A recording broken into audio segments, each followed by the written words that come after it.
Hello everyone, I am TechSteve21 and here I have the Samsung Genio Slide, or the Samsung Corby Pro for all my American viewers. And this is not another review of the phone, because there are plenty of those out there already.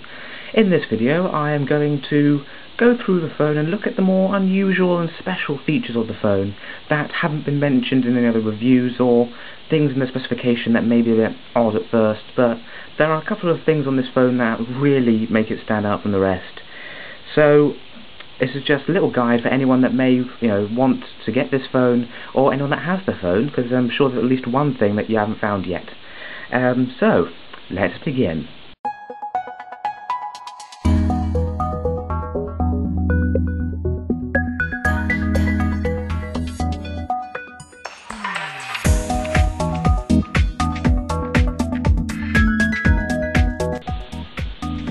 Okay, so I'll just start by saying this is my first review, and I'd love to do more reviews, but unfortunately I don't have anything else to review. This is my phone, for example. So we'll start on the first point, personalisation.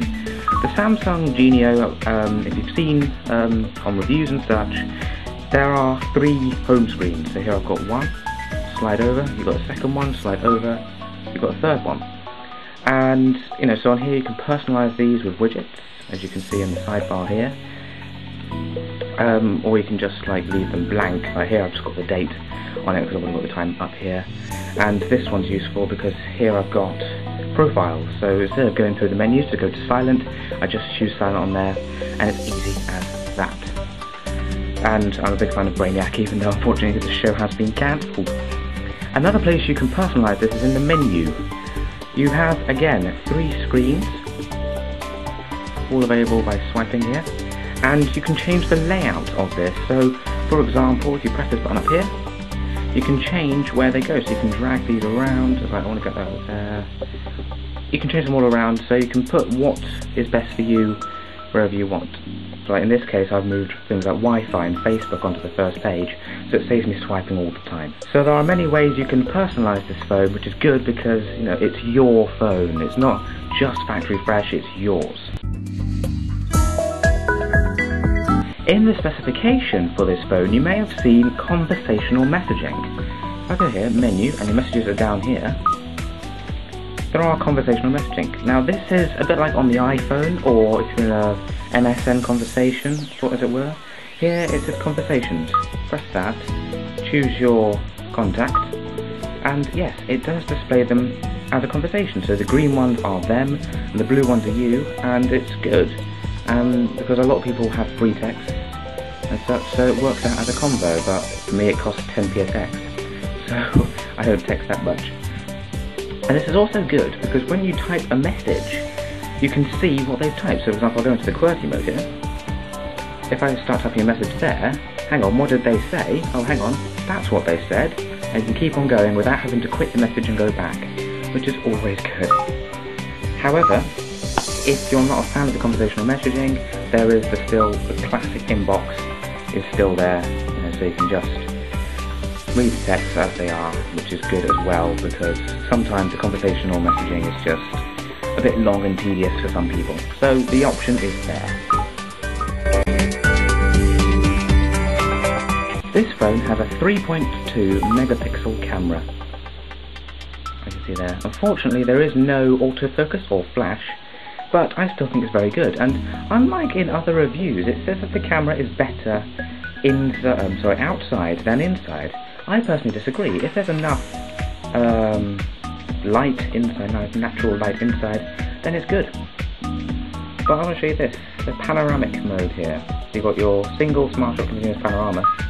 Panorama shots, I think, are great fun.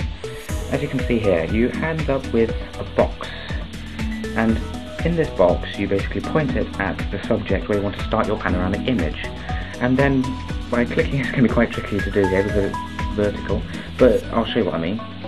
You take a picture and then you move the camera in any direction. So say I want to move to the right, it will tell me where to point.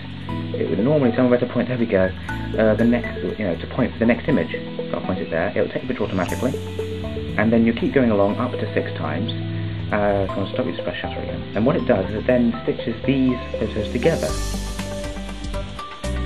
Like that.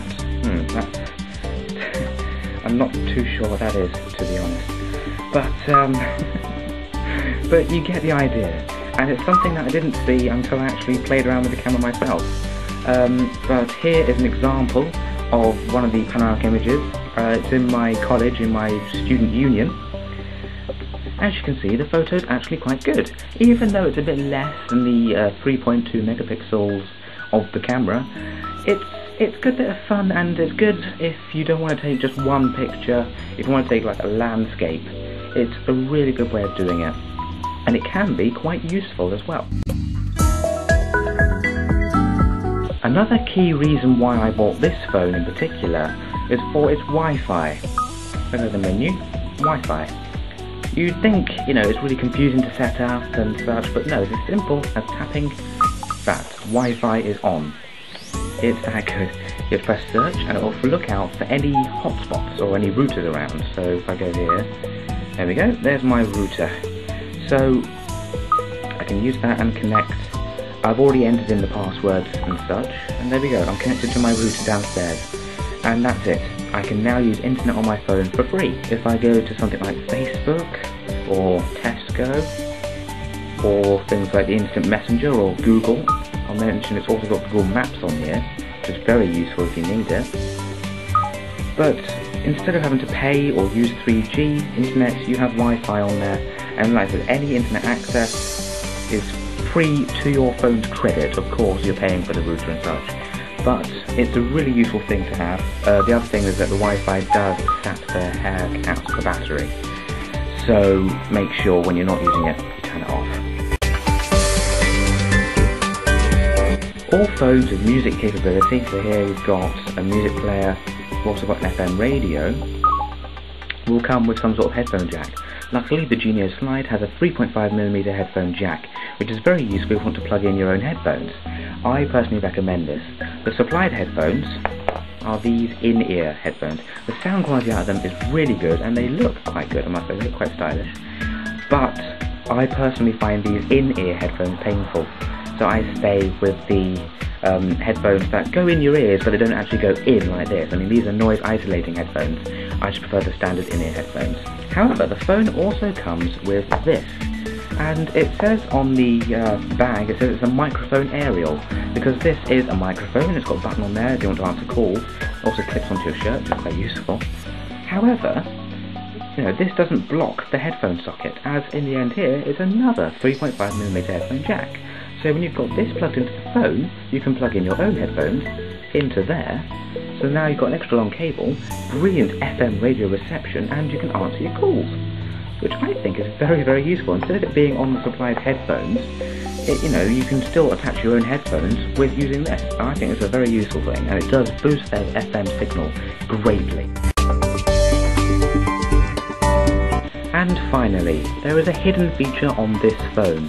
I have tried this on other phones and it hasn't worked, so I think it's specific to the Samsung Genio Slide, but I'm not sure if it's available on any other Samsung models. But you'll notice up here is a VGA camera, very low quality of course, but more importantly it's facing towards you. It's usually used for 3G video calling, however they're often quite expensive and I haven't seen anyone ever do a 3G video call. There is a way to access it. If you go to the keypad, you type in *#0*#, and you open up this, the LCD test, and on here you can test all sorts of aspects of the phone. So you can test colours, so you've got red, green and blue. You can test the melody, that's playing out of the top speaker, or you can test out of the big speaker at the back. But if you press this here, number 8, the VGA cam, you can then access, there we go, this camera up here. So from the front of it, can't quite see it really, there we go, there's my hand up there. So you can use that as a mirror if you wanted to, or just for a bit of fun. And also, last note, that lock button is one of the most useful things ever, although it can be unlocked just by sliding the phone. So I hope you found this informative and useful, especially the little secret code thing for the VGA camera. And if you have any further questions at all about the review or about this phone in particular, leave them in the comments below. I'll be happy to answer them, or I might make a follow-up video. I'd love to do more reviews, but I need stuff to review. So this may be the only one I do, but still, it's a start. So thank you very much for watching. Any comments appreciated, and I'll see you again soon.